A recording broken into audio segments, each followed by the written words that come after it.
So the loyalty entry from last class was on lines 1.3.85 to 92, I think. Yes. Yeah. So just set it on that side. The cool thing about the loyalty entries is that it allows you to look at the different characters, which then prepares you for the final essay that you're going to be writing on those characters. So the first entry that we did was 1.3 lines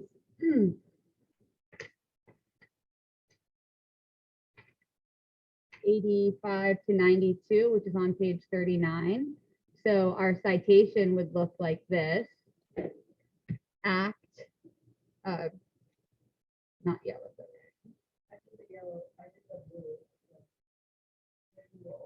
Oh, good, good, yeah. And then I'll go over to make sure everyone got kind of the same interpretation.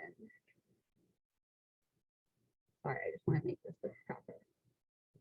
Okay, so your citation would be 1.3 because it's Act 1, Scene 3, lines 85 to 92. So then 85 to 92. So those are that's what your citation looks like.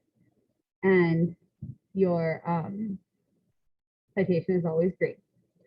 The translation, it sounds like most of you were able to do it pretty well, but I'll kind of review it just to sort of see.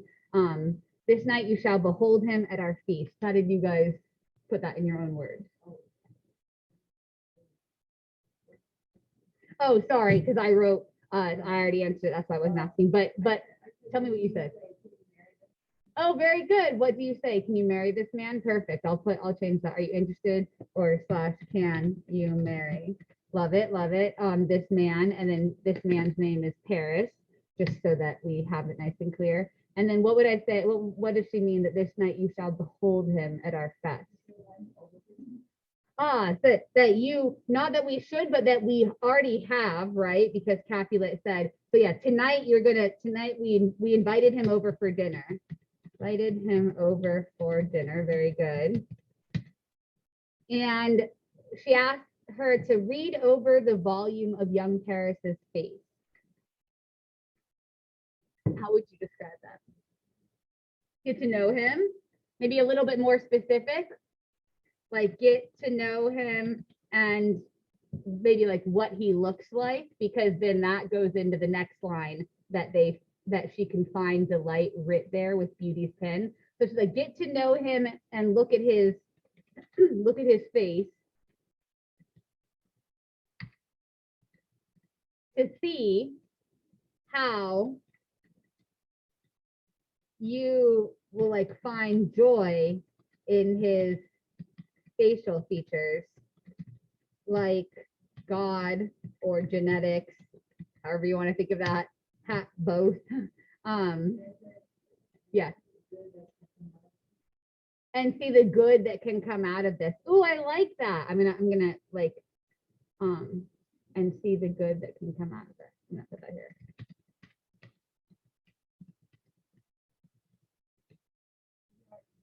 Exactly, because there's so many beautiful ways to interpret it. And really it's like you're looking at what she's overall saying, which is that like you'll see that you could be happy with him, right? Like kind of like your interpretation is also correct, because that fine delight writ there with beauty's pen could also mean like see that you'll be happy with him in the future, like look into his face and see the future. How I kind of took it was like almost like God had a pen that was made just for beauty, like this is my purple pen, this is my black pen, this is my beauty pen, and I drew Paris just perfectly with my pen of beauty so that everyone who saw him would be like happy.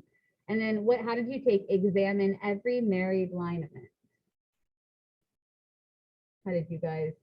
One thing that I encourage you guys to do, remember, is to take out the words that you don't know, knowing that sometimes it's okay to like ignore married, because maybe we know obviously what marriage is, but we don't get what she means here.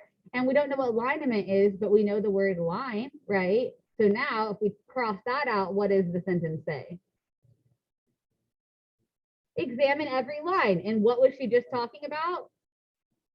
His face, right? So if I'm saying examine every line on his face, you know, look at every feature, look at every detail, look really closely, right? Because if you're looking at lines on faces, you're probably really close. It's not like maybe she's saying, don't look at him from afar, look at him really close. So you can see every line, right? So examine every line. Notice just like how by dropping the confusing parts and looking for the parts we know, we're able to understand the overall message. And again, that's something that you really have to like let go of, that need to know every word of Shakespeare. Because he's fancy. Just like with rap music, like you very rarely understand every single word they're saying, right? But you get like the overall message is that they're gonna be taking names and making money, and more money, more problems. So ultimately, you still find the true message. So how examine every married landman, which is like look closely at his face and in detail. In detail, examine his features. I said examine and she said examine. So I could think of a different word, or I could do a synonym: inspect, scrutinize, observe. So I'm not gonna lie. Synonym, right clicking and getting the synonyms. I did that so much in college. But here's the cool thing: my vocabulary grew from it, right? So you're not gonna choose a word that you don't know, right? So examine, yeah, okay, an examination is a test. So it's going to give you words that literally mean the same thing but don't work. But some of these totally work, right? Scrutinize, observe, study even works, right? Like look over. So the use of looking up synonyms is something that's not frowned upon, as long as you're not just changing every random word. I think there's some website, because I know someone got in trouble for using it in my class, where like you can upload a paragraph and they'll like change it to every word to a different word or something, but it never is smart enough to do the right word. So the moment you look at it, you're like, well, you are either on 12 different drugs or you put this through an algorithm, right? Because it's so obvious that it's not the right word. But when you are doing your own word change and if you don't have Microsoft Word, you could just look, you know, synonyms for whatever, you can learn new words in that process. And that helps you with the whole rule of you're not supposed to repeat words from yellow in blue, right? Because that defeats the purpose. So look closely at his face and in detail observe his features and see how each part of his complexion complements each other. Like see how like his eyes go with his ears, go with his nostrils, go with his lips, go with his jaw. Kind of like look at how perfect his face is. And then these last two lines, Nace, I'm curious, because these are really hard lines, but like what was your interpretation of the last two? And what obscured in this fair volume lies find written in the margin of his eyes?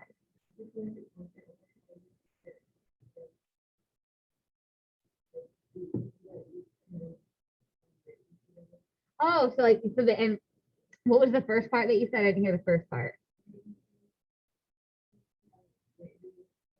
Oh, right, because you're going off of this one, how one another lends content. I like that. So but also so the alternative line for that could be see how well you two go together, like how compatible you are.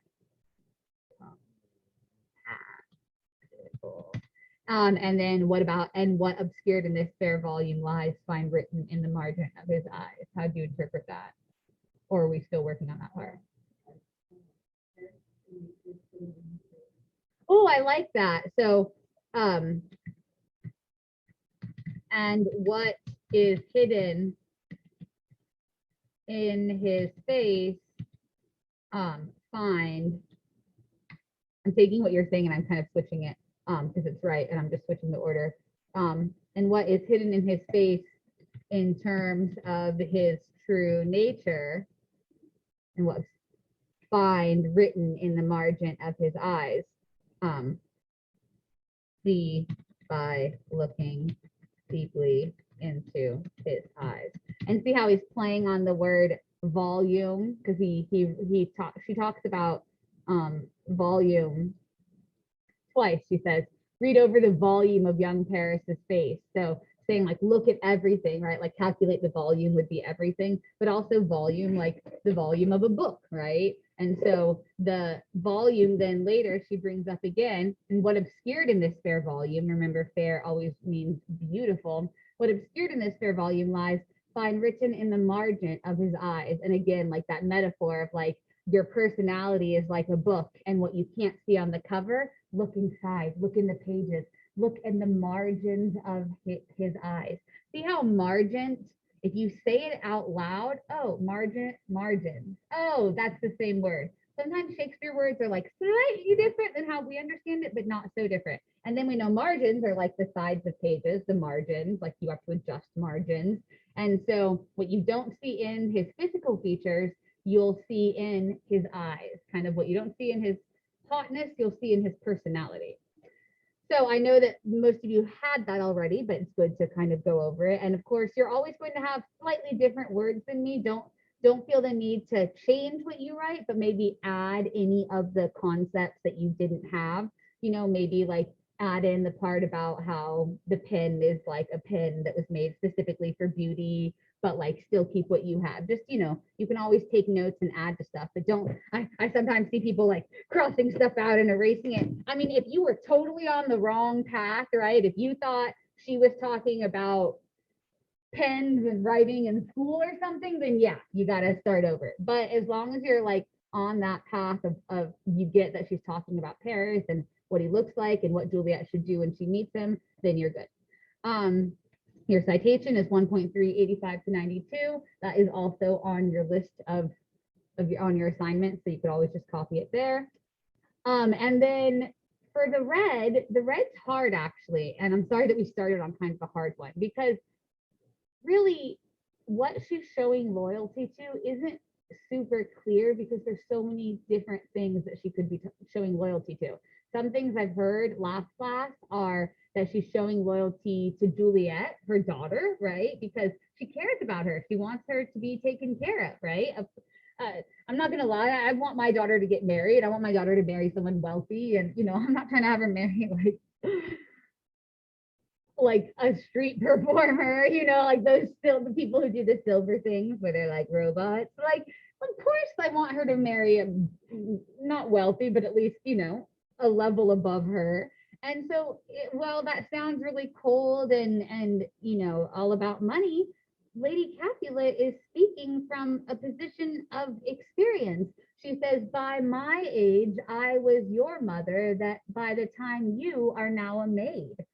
By the time I was your age, girl, I was already your mom. I was already had a baby.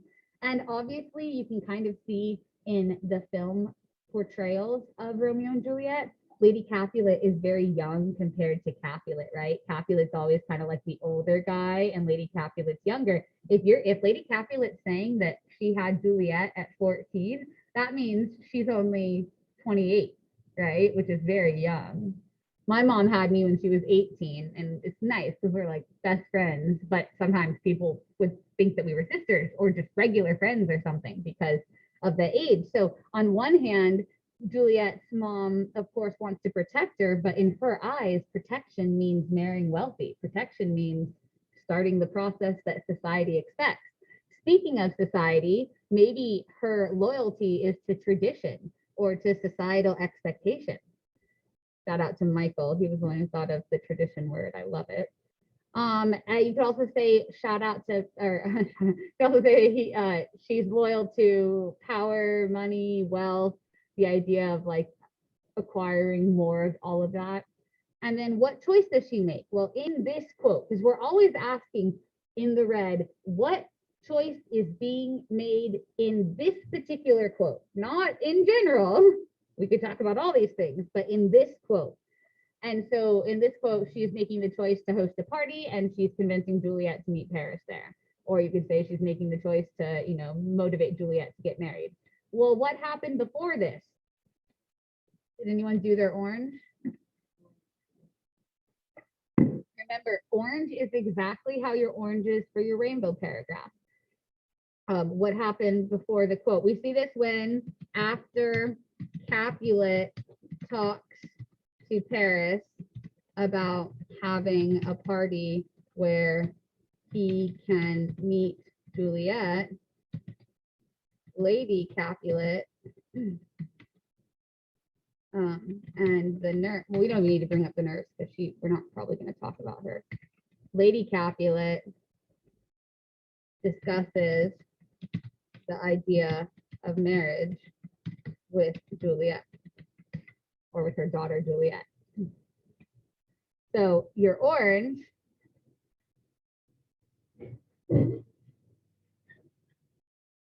it could just be like, we see this when after Capulet talks to Paris about having a party where he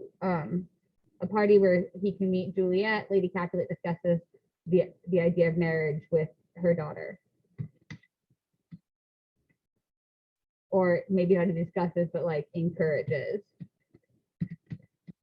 Notice how I didn't say, we see this when Lady Capulet tells her to look at Paris's face and see how beautiful he is. That's what's happening in the quote. Don't tell me that. You just gave it all away. Remember, this is just how you introduce quotes. It's not just loyalty journal specific.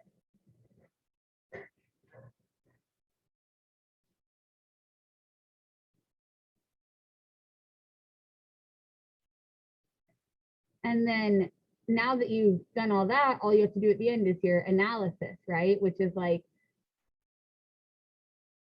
easier since you've already done all of the translation. So you're just telling me what happened before in orange, and then for purple, where the sentence deciders, what's the short-term consequence, what's the long-term, or what's the what does the show about the person, and what is the short-term consequence is the last thing that you'll put.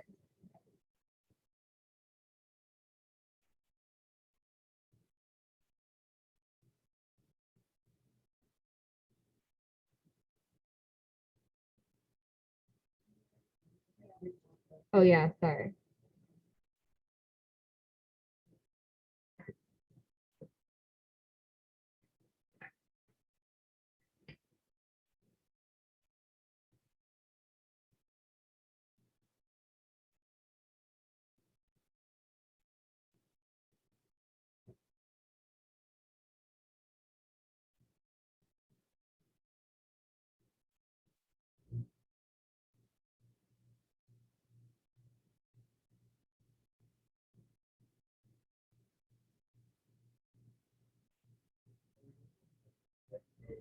That unfortunately we're not going to try it again today because we're not really doing any reading, but you guys get to watch a decent amount of the film. So that'll be good.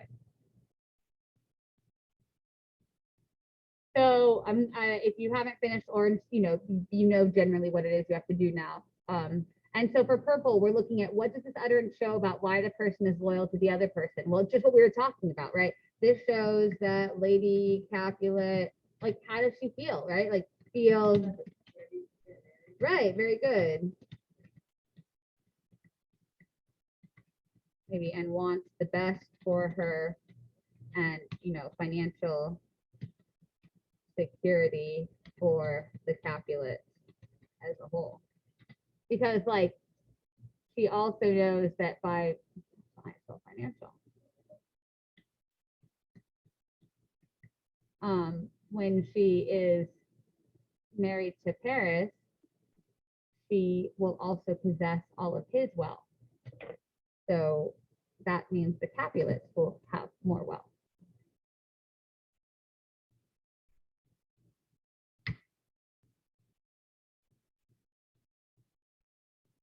Okay, so your purple is really just, your first purple is just talking about what can we learn about why this person is loyal to this person. You're just kind of talking about it in more detail.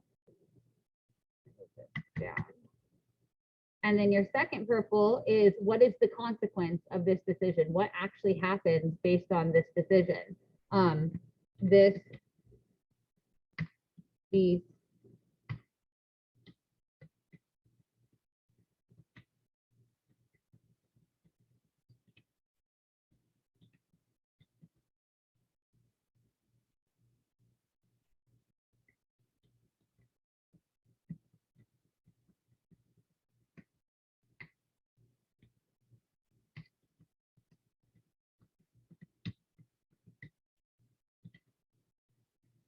So obviously this is what leads her to the party where Romeo and Juliet first meet.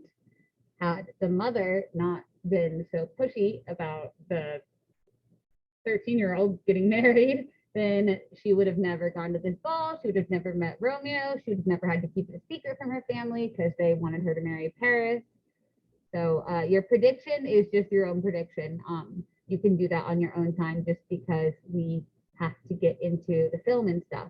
But hopefully this helped to explain a bit about what the expectation is. Also, I want you to remember that in your packet on page 2, and now that you, or I'm sorry, on page 3, and now that you like have done a loyalty journal, it will make more sense. But the sample, right, the one that I wrote like as a student, you might want to look at that because those have really good sentence starters, and but you already have read this scene, you know what it means. Therefore, seeing how I would write a loyalty journal on it can be very helpful because you're like, oh, that's what she's looking at. Oh, that's the point of this. Oh, that's the lens that she's looking through. And so that's the point of this. Next class, you'll have the loyalty journal that I'm about to assign today due. And then the class after, I'll be assigning another one. So by the time I see you guys again, you'll have 2 loyalty journals done, and I'll stamp both of them to show that they were done on time. They need to be color coded. Therefore, you can write in black, just like a regular pen, and then underline in colors. Or if you have like fancy flare pens or something, you could always write in color as well. It's up to you. But remember that you are responsible for bringing your packet every day along with your book, and that regardless of whether you're on Zoom or at home, when I assign the loyalty journals, you are responsible for the loyalty journals, and they're always due the next class. Luckily, though, you guys will always have 2 class periods in between me stamping them, right? So you kind of have wiggle room, but you want to make sure that by the time you see me in person again, I can stamp those, ka-ching, ka-ching, because that's how you get full credit, okay? And I don't want you guys.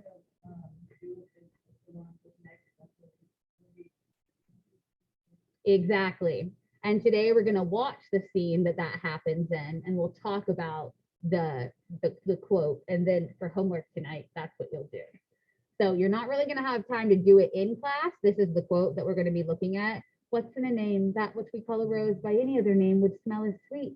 So Romeo, were he not Romeo called, retain that dear perfection which he owns without that title. Romeo, doff thy name, and for thy name, which is no part of thee, take all myself. So that's the one that you're going to ultimately end up analyzing. And we're going to do that after we've watched from minute 16 to minute 36 of the film.